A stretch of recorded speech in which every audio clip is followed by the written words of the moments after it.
Hello students, welcome back to my YouTube channel Mathematics Infinity Goals.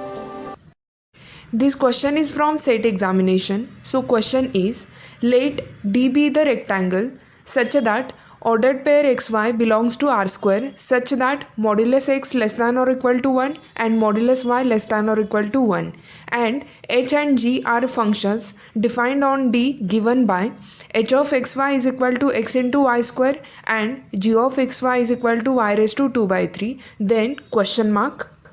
Then we have 4 options. So this question is basically from ODE topic. Before we start the solution, firstly we have to consider given condition. Here we have D is equal to ordered pair xy belongs to R square such that modulus x is less than or equal to 1 and modulus y is less than or equal to 1. There is also one more condition in given question, that is D is a rectangle. So on xy axis we can take rectangle. Its boundaries are 1 minus 1 on x axis, similarly 1 minus 1 on y axis. We have two functions, that is h and g from D, that is rectangle D, such that h of xy is equal to x into y square. Similarly, g of xy is equal to y raised to 2 by 3. So this is our given condition. Now to find the solution of this question, with the help of these given conditions, we are going to use concept of Lipschitz continuous function. That condition is, a function f of xy is said to be Lipschitz continuous function in region R if we have modulus of f of x comma y2 minus f of x comma y1 which is less than or equal to k into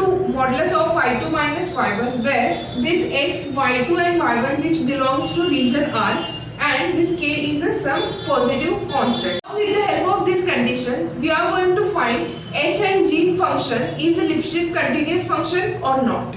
Firstly, we can consider first function, that is h of xy is equal to xy square. To check it is a Lipschitz continuous function or not, firstly we have to consider this condition, that is modulus of h of xy2 minus h of xy1. The values one by one, that is first term will be h of x comma y2 becomes x y2 its square minus, similarly h of x y1 becomes x y1 its square. Now take x as a common element, that is x into y2 square minus y1 square. Split this equation, that is modulus x into y2 square minus y1 square. It is same as a square minus b square is equal to how much? A minus b into a plus b. That implies y2 minus y1 into y2 plus y1. We have a D is a region with modulus x is less than or equal to 1. That implies which is less than or equal to this modulus x is less than or equal to 1 into y2 minus y1 into y2 plus y1. Implies that y2 minus y1 into y2 plus y1. Again, you are going to use region D here, that is as modulus y is less than or equal to 1, that means y2 plus y1 is less than or equal to, first term should be y2 is less than or equal to 1. Similarly, y1 is also less than or equal to 1, that is 1 plus 1 is equal to how much? 2. So this total modulus is less than or equal to which value? 2. So which implies this y2 minus y1 remains as it is, that is y2 minus y1, and this y2 plus y1 its modulus is less than or equal to which number? 2. So into 2. We have obtained modulus of h of x comma y2 minus h of x comma y1 which is less than or equal to 2 times y2 minus y1. We denote this as equation number 1. Now compare equation 1 with the given Lipschitz continuous condition, that is here k is equal to how much? 2, and 2 is a fixed positive number. Similarly, here we have obtained y2 minus y1 here, so which is satisfying this continuous condition. So x satisfies Lipschitz condition here. Then we consider second function, that is g of xy is equal to y raised to 2 by 3. Now we are going to check this g will satisfy Lipschitz condition or not. For that purpose, firstly we have to consider modulus of g of xy2 minus g of xy1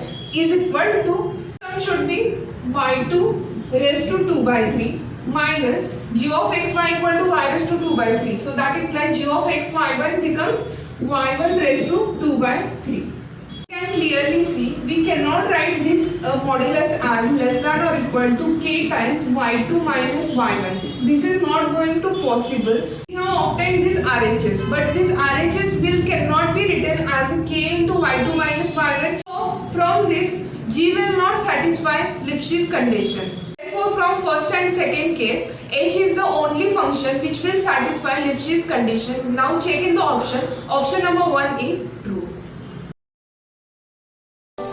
Thank you. Please like, subscribe and share.